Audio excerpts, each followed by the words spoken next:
Hi guys and gals, if is F1 Backwards here, and today I will be explaining the story in Rime, a puzzle game developed by Tequila Works.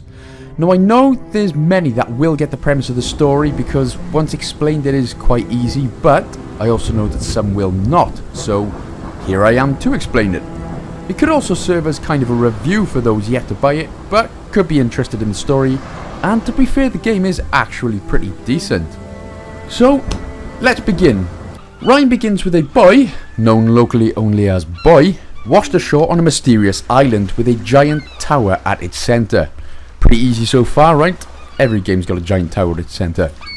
But as Boy explores the island, guided by a magical fox, he encounters a mysterious man in a red cape on plenty of occasions throughout the game, but can never actually reach him. And if you think that he's just smoking the wacky backy and it's all a dream, no, unfortunately it's not that, but I can see why you'd think it. So as the game goes on, the boy has flashbacks about how he actually came to the island. So, Boy and his father, known locally only as Father, were at sea when a big storm struck and his father fell overboard. Boy tried to grab him but could only grab part of the red cloak that Father was wearing before the sea took him. And Boy wears the cloth now to remember him. He has it on throughout the entire game. Now the figure in red actually represents his father, leading him to the central tower. And again, if you're thinking, what the hell's the central tower? It'll all come to fruition in a sec. So as Boy keeps climbing the tower and keeps progressing through the game, he comes to additional areas. Now this is where it gets interesting. The levels, there's four levels plus an extra sort of outro.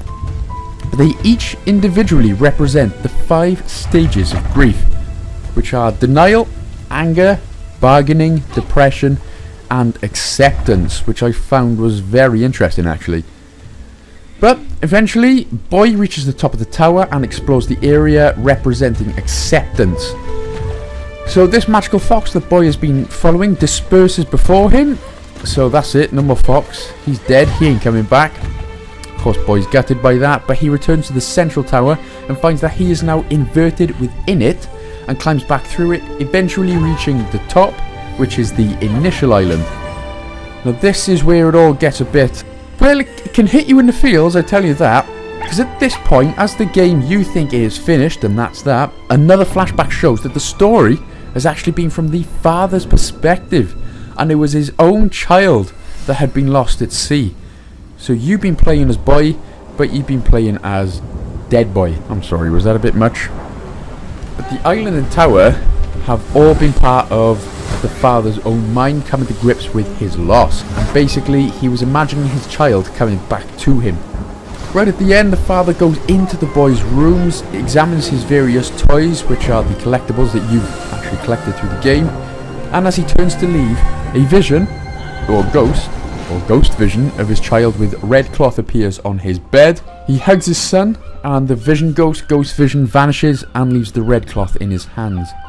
The father goes to the window and releases the cloth, finally letting go and accepting the loss of his son.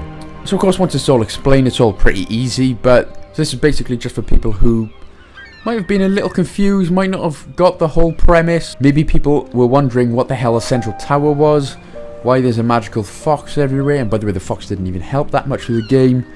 So that is that. So basically, to summarise, Boy washes up on island, flashbacks about how he lost his father on a boat as the sea took him away through a storm, goes through the entire game, ends up being it's the other way round and the father lost Boy at storm, and he finally accepts that he is gone, which is a damn shame.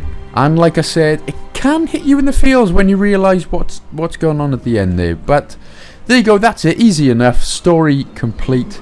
Good game. I definitely recommend picking it up for the story and for the gameplay. Thanks guys, see you in the next one.